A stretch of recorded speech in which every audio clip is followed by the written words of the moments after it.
নমস্কার, আমি শ্রী সৌরভ শাস্ত্রী। আজকে আবারও আপনাদের কাছে চলে এলাম ধন অধিপতি কুবেরের সম্বন্ধে আলোচনা করার জন্য। ধন অধিপতি কুবের সাধনা করলে কি হয় সেই বিষয়ে আজকে আপনাদেরকে কিছু বলবো। ধন অধিপতি কুবের হলেন পৃথিবীর সমগ্র ঐশ্বর্যের অধিপতি।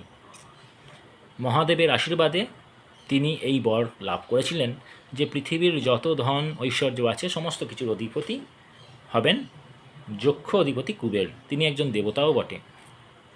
মা লক্ষ্মীর পুজো করার আগে আমরা কিন্তু ধন অধিপতি কুবেরের পুজো করি। কিছু কিছু ক্ষেত্রে আমরা দেখি আমাদের সমাজে এক শ্রেণীর মানুষের কাছে অগাধ সম্পত্তি আর এক শ্রেণীর মানুষের কাছে কিছুই নেই। এই বৈষম্যটা হয়েছে আমাদেরই অজ্ঞানতার কারণে, আমাদের দুর্বলতার কারণে। কারণ আমরা সঠিক সাধনা, সঠিক নিষ্ঠা কোনো কিছুই ইদানিং পালন করি না। আমরা চাই সহজ উপায়ে চটজলদি কী করে সব কিছু পেয়ে যাব, কিন্তু কোনো কিছু পাওয়ার জন্য চটজলদি কোনো উপায় নেই। সবসময় কোনো কিছু পাওয়ার পেছনে দীর্ঘদিনের একটি সাধনা লুকিয়ে থাকে। আজকে আমি আপনাদেরকে সেই সাধনার কথাই বলবো, যে সাধনা করলে আপনারাও হয়ে উঠতে পারেন অগাধ ঐশ্বর্যের মালিক। প্রথমেই আপনাদের যেটি করতে হবে, একটি কুবের যন্ত্র প্রতিষ্ঠা করতে হবে আপনাদের গৃহে।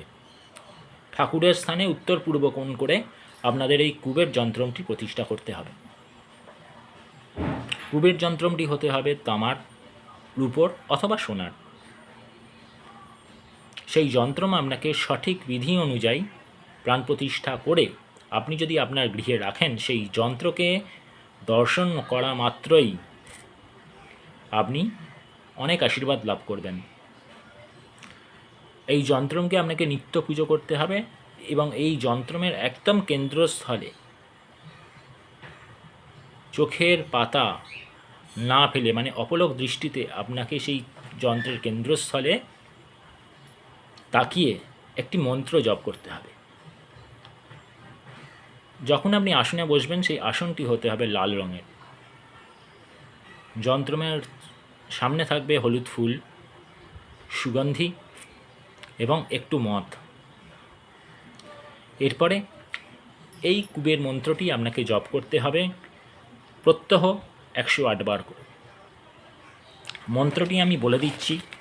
মন্ত্রটি হচ্ছে ওম যক্ষায় কুবেরায় বৈশ্রবণায় ধন ধন্যাদি পতয়ে ধন সমৃদ্ধি মে দেহি দাপ্য স্বাহা। এই মন্ত্রটি আপনাকে প্রতিদিন 108 বার করে জপ করতে হবে এবং জপ করার পর অবশ্যই কুবের দেবতাকে আপনি আপনার মনস্কামনা জানাবেন, কিন্তু যন্ত্রটি আপনাকে প্রতিষ্ঠা করতেই হবে। আর সেম যে যন্ত্রটি আপনি প্রতিষ্ঠা করছেন, সেই যন্ত্রটি আপনি একটি রূপোর পাতে সেম খোদাই করে আপনাকে আপনার গলায় বা ডান বাহুতে, ছেলেদের ডান বাহু, মেয়েদের বাম বাহুতে ধারণ করতে হবে, রূপোর অথবা সোনার পাতে। এইটি যদি আপনি করতে পারেন প্রত্যহ, তাহলে দেখবেন ধীরে ধীরে কোথা থেকে যে ধন আসছে, কোথা থেকে যে টাকা আসছে আপনি নিজেও বুঝতে পারবেন না। নানা রকমভাবে আপনার অর্থ উপার্জনের যোগ আসবে। এই ভিডিওটি যদি আপনাদের ভালো লাগে তাহলে অবশ্যই আমার চ্যানেলটিকে সাবস্ক্রাইব করে দেবেন, লাইক করে দেবেন এবং শেয়ার করে দেবেন। নমস্কার, জয় মাতারা, জয় গুরু বামদেব।